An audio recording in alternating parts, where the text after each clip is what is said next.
everyone, to the Simply Real podcast. Thank you so much for joining me today.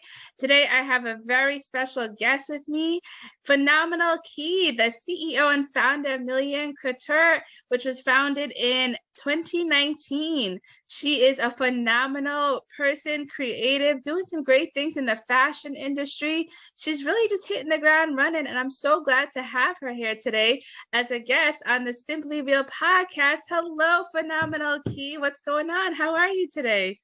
Hi, Jennifer. Thank you so much for having me. I'm doing very well today. I was, planning my day around the podcast interview. So I'm very, very excited to be speaking with you in regards to my brand. Yes, I'm so excited. I heard you speaking in a room on Clubhouse, and I was like, I gotta get this girl on a podcast. You're just doing so many great things. And I love your vibe. I love your energy. And I love that you just have so much confidence in yourself about everything that you're doing. You spoke with such passion and confidence in that room. And that's what it's all about here on the Simply Real podcast. So tell everybody a little bit about you and what you do and your brand. Well, I am from New York. My name is Phenomenal Key, CEO and founder of MILLIAN Couture, for those of you guys that are just tuning in. My brand is a streetwear brand that is about making a lasting impression, building a legacy for men, women, and kids to express themselves. We use a lot of big, bold patterns, much like what you see here. I believe that what you wear is an extension of your personality. We've been making a lot of strides, as Jennifer mentioned, in the industry, making some wonderful connections on platforms such as Clubhouse, where I met Jennifer. We've had opportunities to do fashion shows and be interviewed on the radio station, where we have partnerships at Hot XX Mag Online Radio. So it's been like a beautiful, beautiful journey. When I started this, it was mainly like 2019. It was like right before the pandemic hit. And I was like in a place where I'm like, I didn't really like what I had going on for myself at the time. And I was just talking and praying all the time. I was just constantly praying like, Lord, I know that there's something greater for me, and I just really started sketching in my book. And then I started getting like these visions and these designs for my brand. So I would say that, this was a God-given talent, as well as a God-given opportunity for me to express myself in a way artistically that I hadn't in a long time. And, it allowed me to relieve a lot of stress. And so MILLIAN Couture was pretty much birthed during the pandemic, I would say that. And that's, and it's so funny that you say that, because so many people I've spoken to always say that they started their business or they've done something that was really born out of the midst of the pandemic. And that's been happening so much. And then it becomes so successful. So because it was born during the pandemic, what were some of the challenges that you faced during that time, and how did it affect your business? Well, I would say some of the challenges I faced was when I started it, I didn't go in blind. I did have a lot of people who have connections in the industry that were able to guide me and show me the direction on, the proper way to build my brand, and, how to reach out to manufacturers, how to, get in magazines and things like that. But I would say the main challenge was time. Because I had so much going on personally in my life that, like I said, the place where I was at, I just wasn't in a really, really great place. So just having the time and the energy to invest was a huge challenge. But I would say that as time went on, as I continued to pray and continue to seek God, He gave me what I like to call Godfidence. He gave me that confidence to know that I can push through no matter what my mind is telling me, like, okay, this is a pandemic, everybody's shutting down. This is not even a traditional thing to do. You know what I mean? And so it's just like, how are you going to have a brand in the middle of a pandemic where people are struggling, Yeah. And so just knowing and understanding that God was on my side kept me 1000%. But, time was a challenge. At times, finances was a huge, huge challenge. I had literally got laid off from my job around the time that I started my brand. Not having that financial backing or the capital to, take off the way that probably other brands took off was really, really huge. So I kind of did like a lot of odd jobs, and I just constantly sought God in all the things that I was doing. So he was able to bring me out of those challenges in the end. That's amazing. I love your resilience. I love your confidence and your faith. And that's all part of this journey that we're on. And you are definitely speaking the truth. And I love everything that you're saying. And those challenges, I'm sure, have taught you so much and have built you up and made you the character that you are today, which is so amazing. So have you always had an artistic ability? Like since you were little, did you always love drawing? Did you always love art and designing? Like how, I know you said it was born in the pandemic, but how did the idea sort of just come to you? Well, actually, the brand itself was born in the pandemic, but I come from a very artistic family. My mom, she did poetry. She still does poetry. She paints. I have an uncle who has his own band. I have another uncle who passed away. He was a DJ. I have a brother who is also a business owner. He has his own record label. Nice. You come from a creative family. That's where the genes come from. Right. And then I myself, I used to draw on everything, like the walls, you name it. So my mom, she just gave me paper and I just started tracing everything. And I just pretty much had an eye for, the visionary things. And so everything that was still around me, I kind of wanted to jot it down. I was just the kind of kid that I was. I soaked up everything. And drawing was definitely an outlet for me. It made me feel comfortable, made me feel confident. It was something that gradually I got great at. My mom was like, "You didn't draw that." I'm like, "I did, Mom. I did draw it. Look." And so it got to the point where I had a picture I already drew, and then I was able to replicate it again. And that's when she just bought me all of these art supplies. Nice. And I just she believed in you. Yes, she did, kept going. And, from there, I would say my journey creatively went in many different directions. Like I worked at Rainbow, which is a retail boutique. I worked at, Forever 21, another retail boutique. I worked at Macy's. Just having the ability to work in different retail spaces taught me about stylizing, colorizing, fabrics. I went to a graphic design high school, so that taught me how to draw on a technical level. And then I had the opportunity to actually work for a Japanese clothing brand. I did an internship.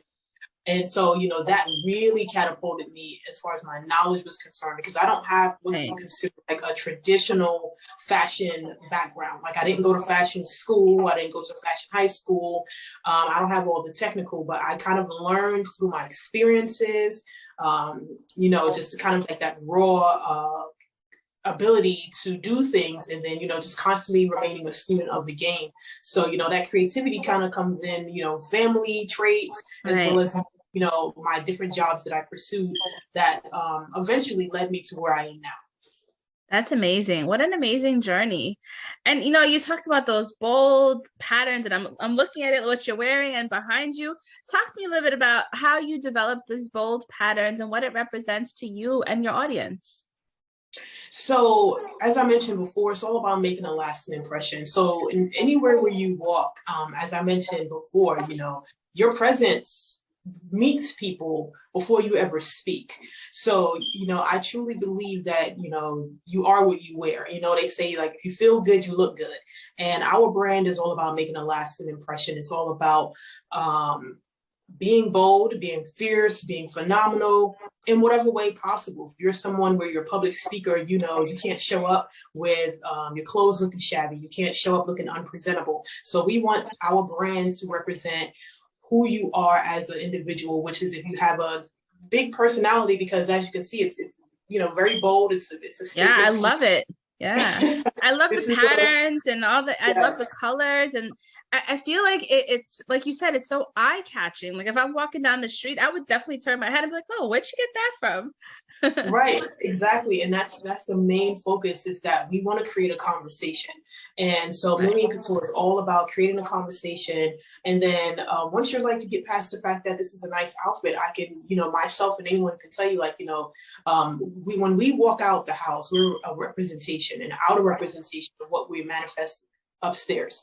So for us, it's all about legacy, legacy, legacy at the end of the day, and leaving an imprint on the world. And it's like, okay, I was here. This is how I can show the rest of the world that I was here. We have a lot of young creatives who are artistic, who may not have a person that looks like them, who outwardly expresses themselves through fashion. So I also wanted to create a gateway for them to come join MILLIAN Couture, just like the opportunity was presented to me for an internship, to have them come and do an internship eventually, provide them with opportunities to express themselves in creative ways, maybe in spaces where they don't have the opportunity to do so. So my brand is mainly about just, encouraging other people that you can do whatever you set your mind to, always make a lasting impression, make sure you're building on your legacy, because when you're gone, we're going to leave behind the bricks and the pieces for the youth, the next generation to build on. I love that. I love the community segue that you're talking about, and the impact you're making on youth and that generation, because that's so, so important. And the fact that you're providing internship opportunities, or just opportunities to learn and grow in that field.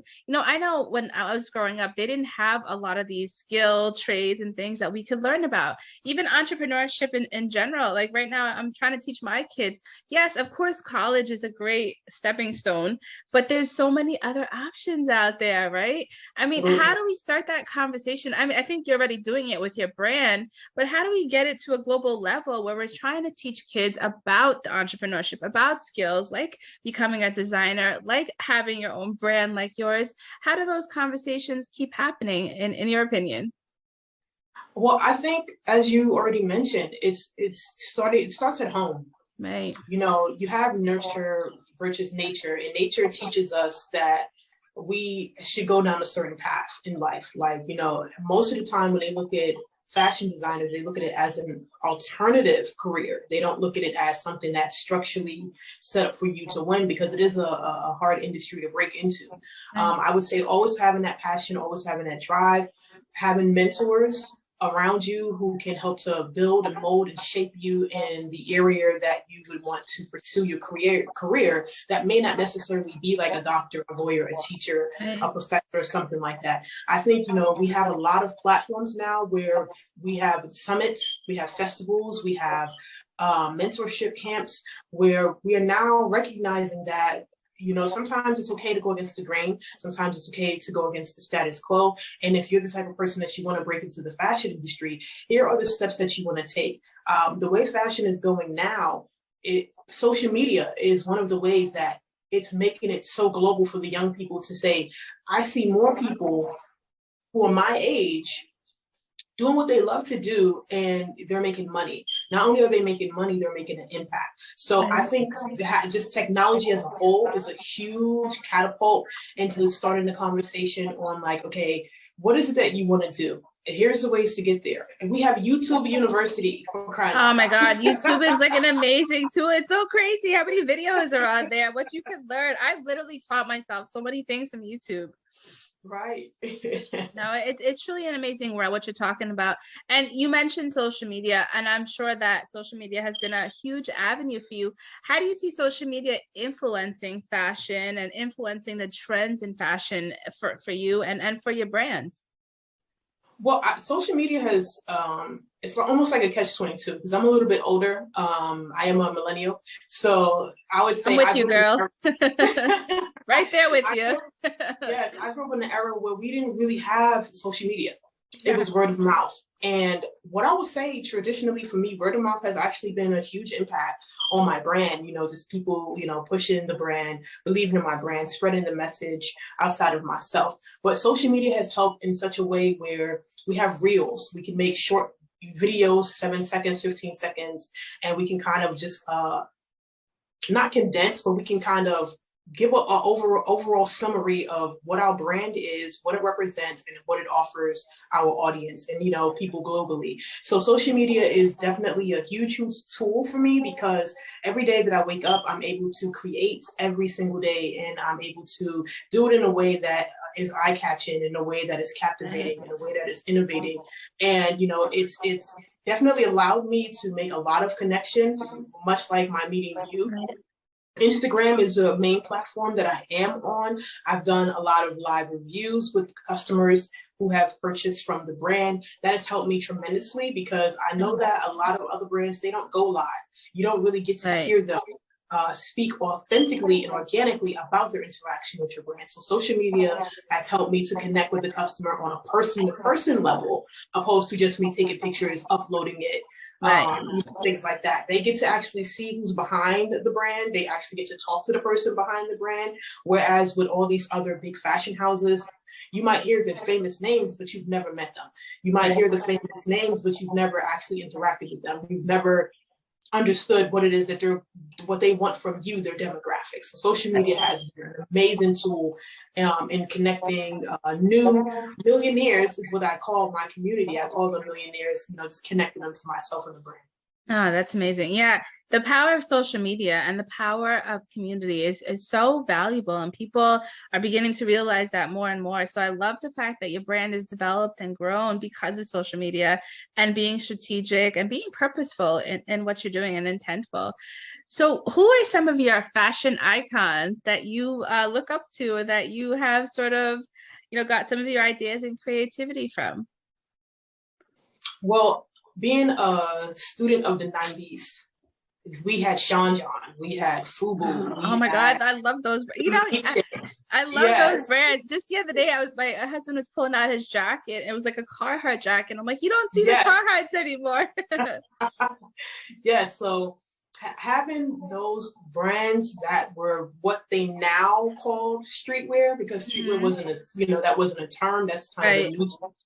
It was more about a political, economical expression of who we are as a people, and not being able to be heard in a way that, express, Black people and Black culture in the industry. We never got our just due as far as like our influence on, music, our influence on fashion. So, mainly Damien with FUBU, for us, by us. That's a huge statement within itself. Right. He's letting you know this is for us, and this is created by us. Right. So he was one of the big influences. Later on in life, he became Dapper Dan, especially with how he used leather patterns and prints in a way that Gucci and Louis was not even doing at the time. You know what I mean? Like, just having that ability to kind of refabricate what is already out there and present it in such a unique way that spoke to our people. So I would say they were definitely direct influences. My mom, growing up, she's sewn everything from our clothes to socks to curtains to doilies, whatever.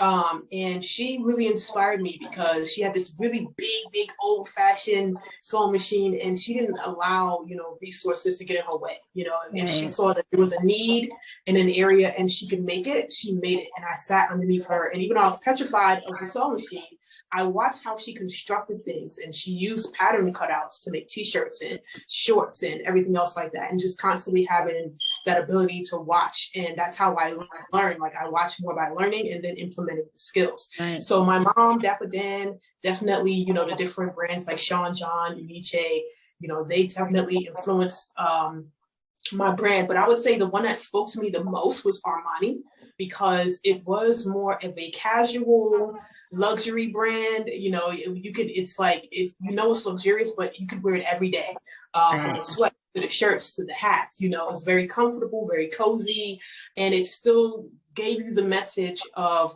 you can have luxury and it can be affordable as well. And so that was something and that's a great point that you make, because I think that's a lot of things that people struggle with. It's like they see all these designer name brands like Michael Kors, or like you said, Armani or Banana Republic, whatever it is, but not many people can afford it. I mean, even for me, when I go shopping, I'm like, I would love to have this, I would love to have that, because it's name brand and designer. But it's like, do I really want to spend that $500 on a handbag or a pair of sneakers just because it's slapped on like the name of the brand? Right. So I feel like people want to shop. They love fashion. But what you just said about it being affordable and luxury is definitely the connection that I see that you're making with your brand, right? Yes, absolutely. Absolutely. At the end of the day, it's hard to get both, it's hard to be luxurious and affordable, because it's just like, now you have to cut corners somewhere. With my brand, we wanted to be sustainable. Right. We wanted to also ensure that we be using vegan products. Like, we don't use products that were made with actual animals. So we have a lot of synthetic products, but they're that's also amazing. yeah, they're also recyclable as well. So like if we have like used pieces of cloth or any fabrics left over, we'll reconstruct it again and you know, make it into another new piece. So we're constantly using and reusing our fabric. Like we're not going out and, you know, like, hey, you're having all these crazy dyes and things like that and chemicals. We want to just make sure that we're leaving a good footprint on the earth, because as we already know, the world is changing. And so we want to make sure we're constantly making a positive impact in that way. So being able to have the ability to be sustainable is not an easy task either, because, you know, trying to find material is tough. So, you know, in that sustainability, we know that we're able to offer you guys affordable pieces because of how it's constructed, where it's coming from. You know what I mean? Right. And that's something that's so creative and out of the box. And I love that. I mean, I've spoken to a lot of different people, but that's something that's pretty new to me and hearing from the fashion world. So I love that you're doing that. That's definitely so important. But in terms of collaborations or upcoming projects, who are you collaborating with, or who do you want to collaborate with? And I would just love to hear, like, what are your next projects coming up with, and what do you have in store for us? Well, I remember in 2019, I did speak with Tara Jackson. She's the host of Hot XX Mag Online Radio. And I told her, I said, you know, I wanted to work with Cookie Lion and Lucius Lion. Right. You know, Terrence and Taraji. And at the time, you know, when we had Empire, it was a huge, huge cultural impact, because not only did it showcase music and fashion in such a way that it was just like, okay, this is what it looks like to have Black elites that can express themselves on a high fashion level. And I was just like, you know, these are two of the hottest actresses out right now. I've been following Taraji P. Henson since. She's amazing. I love her. Yeah, it's her and Nia Long. Oh my God. Like, you know, amazing. They were like the women of the 90s. And it's just like, these were amazing Black women who came from nothing, and they made a huge impact on the world through acting. And I was just like, you know, Empire was really, really great. I'm like, that's a show that kind of speaks to me. At the time, I was actually doing music. So I was like, you know, maybe if I could get on, do a cameo, something like that, and kind of introduce my brand, that would be dope, you know, to kind of style them.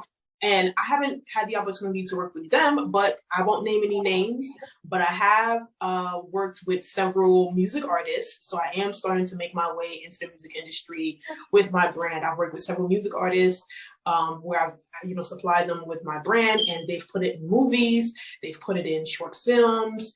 I now have brand ambassadors who are now millionaires of the brand. So it's been very, very amazing. You know, I'm starting to get people to reach out to me to ask me to do more blogs, more magazines.